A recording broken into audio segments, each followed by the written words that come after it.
Hello အားလုံးပဲမင်္ဂလာပါဒီနေ့မှာတော့ Premium Pro ရဲ့မှာ highlight တစ်ခုဘယ်လိုလုပ်ကြမလဲဆိုတာပြပြပေးသွားမှာဖြစ်ပါတယ်အရင်ဆုံးတိုင်းတိုင်းထဲမှာစာတန်းပါတဲ့ပုံတစ်ပုံကိုကျွန်တော်ဆွဲထည့်ထားပါတယ်ဒီပုံထဲကစာတန်းတွေကိုကျွန်တော်က highlight လုပ်ပြမှာဖြစ်ပါတယ် highlight လုပ်မယ်ဆိုရင်တော့ပထမဆုံး rectangle tool လေးကိုယူရမှာဖြစ်ပါတယ်တကယ်လို့ဒီနေရာမှာ pin tool တွေပါပေါ်နေရဆိုရင်တော့ဒီလိုလေးကြာကြာလေးဖြစ်ပြီးတော့ဒီဘက်ဘေးမှာရွေးပေးလို့ရပါတယ် Okay rectangle tool လေးကိုရွေးပြီးွားပြီဆိုရင်တော့ကျွန်တော်တို့စပြီးလုပ်ချင်တဲ့စာတန်းပေါ်ကို rectangle လေးတစ်ခုဖန်တီးလိုက်ပါအဲ့လိုလေးဖန်တီးပြီးွားပြီဆိုတာနဲ့ဒီဘက် effect control မှာ shape ဆိုတဲ့အရာလေးတစ်ခုကဝင်လာပြီပဲဖြစ်ပါတယ်အဲ့ shape ရဲ့ဒီဘက်ဘေးအများလေးကိုနှိပ်လိုက်မယ်ဆိုရင်ဒီဘက်ဘေးမှာ fade တို့ stroke တို့ shadow တို့အသားကြီးအကုန်ပေါ်လာပြီပဲဖြစ်ပါတယ် fade ဆိုတဲ့နေရာမှာကျွန်တော်တို့ကအယောင်သွားပြောင်းလို့ရပါတယ်တကယ်လို့ကိုကအဝါကြိုက်ရင်လည်းအဝါအစိမ်းကြိုက်ရင်လည်းအစိမ်းကိုပြောင်းချင်သူပြောင်းလို့ရပါတယ်ပြီးကျွန်တော်အစိမ်းရောင်လေးပဲထားလိုက်ပါမယ်ဒီလိုမိတ်ဆွေတို့အနေနဲ့ stroke ထည့်ချင်တယ်ဆိုရင်ရပါတယ်ကျွန်တော်ကတော့မထည့်တော့ပါဘူးအယောင်လေးချင်းပြီးွားပြီဆိုရင်တော့ opacity ရဲ့ blend မှုမှာ multiply ကိုရွေးပေးရမှာဖြစ်ပါတယ်ဒါဆိုရင်တော့စာတန်းပေါ်နေပြီပဲဖြစ်ပါတယ်ပြီးကျွန်တော်တို့က selection tool လေးကိုယူပြီးတော့ဒီ shape လေးကိုကိုကြိုက်လို့လိုက်ပြီးတော့ထားပြီးလို့ရပါတယ်ထားပြီးွားပြီဆိုရင်တော့ကျွန်တော်တို့က animated လုပ်မယ်ပေါ့နော်ဆက်ဆောက်ဆုံးမှာဒီ highlight ကမပေါ်သေးဘူးပေါ့နော်တဖြည်းဖြည်းနဲ့ highlight ပေါ်လာတဲ့ပုံစံမျိုးကိုလုပ်မှာပဲဖြစ်ပါတယ်အဲ့ဒါဆိုရင်တော့ဒီ graphic တွေကိုကျွန်တော်တို့ effect တစ်ခုထည့်ရမှာပဲဖြစ်ပါတယ် effect ထည့်မယ်ဆိုရင်တော့ဒီဘက်ဖေးက effect panel လေးကိုသွားပါသွားပြီးွားပြီဆိုရင်တော့ search box မှာ cross ဆိုတာလေးကိုရိုက်ရှာလိုက်ပါ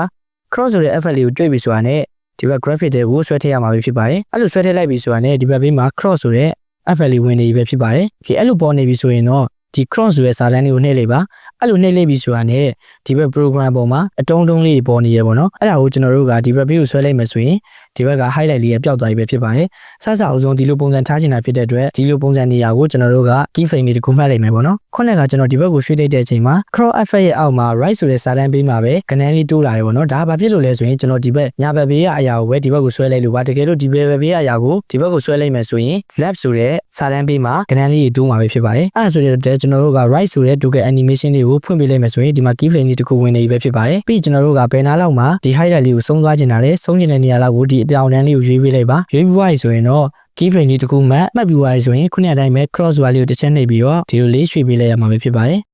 ဟိုဒီလိုလေးရသွားပြီဆိုရင်ကျွန်တော်ပြန်ကြည့်လိုက်မယ်ဆိုရင်ဒီစာတန်းဒီလိုပုံစံလေးဖြစ်သွားပြီပဲဖြစ်ပါတယ်ဒါကိုနောက်ကြောင်းကျွန်တော်တို့က highlight ထပ်လုပ်မယ်ဆိုရင်တော့ဒါလေးကိုကျွန်တော် duplicate လုပ်လိုက်ပါမယ် duplicate ဘယ်လိုလုပ်မလဲဆိုရင်တော့ keyboard ပေါ်က alt လေးကိုဖိပြီးတော့ဒီဘော်လေးကိုဆွဲတင်လိုက်ပါဒါဆိုရင် duplicate ဖြစ်သွားပြီပဲဖြစ်ပါတယ်ခုနကကျွန်တော်ကြည့်လိုက်တဲ့အချိန်မှာဒါလေးဆုံးသွားတဲ့နေရာကိုဒီအပေါ်က duplicate လုပ်ထားတဲ့ graphic ကိုလည်းအစနေရာဖြစ်သတ်မှတ်လိုက်ပါမယ်သတ်မှတ်ပြီးသွားရင်ဒီဘော် graphic လေးကိုတစ်ချက်နှိပ်လိုက်ပါနှိပ်ပွားရင်ဒီဘက် effect control ရဲ့ position ရဲ့ဒီဘက်ဘေးမှာ y ဆိုတဲ့နေရာလေးမှာနည်းနည်းလေးကစားလိုက်မယ်ဆိုရင်အောက်ကိုရွှေ့လာပြီပဲဖြစ်ပါတယ်ဒါဆိုရင်ဒီလိုပုံစံလေးဖြစ်သွားပြီပဲဖြစ်ပါတယ်ပြီးလို့ရှိရင်တော့ကျွန်တော်တို့က crop ကိုတစ်ချက်နှိပ်ပြီးသွားပြီဆိုရင်ခုနကအတိုင်းပဲဒီဘက်ဘေးကိုရွှေ့ထားမယ်ဒါဆိုရင်ဒီမှာ key frame လေးတစ်ခုပေါ်လာပြီပဲဖြစ်ပါတယ်ပြီးရင်ကျွန်တော်တို့ကဘယ်နေရာလောက်ကိုဆုံးနေတာလဲအပြတန်းလေးကိုရွေးပြီးမှခုနကတည်းက crop တစ်ချက်နဲ့ဒီဘက်ကိုပြန်ရွှေ့လိုက်ပါမယ်ဒါဆိုရင်ကျွန်တော်အစအနေပြန်ကြည့်လိုက်မယ်ဆိုရင်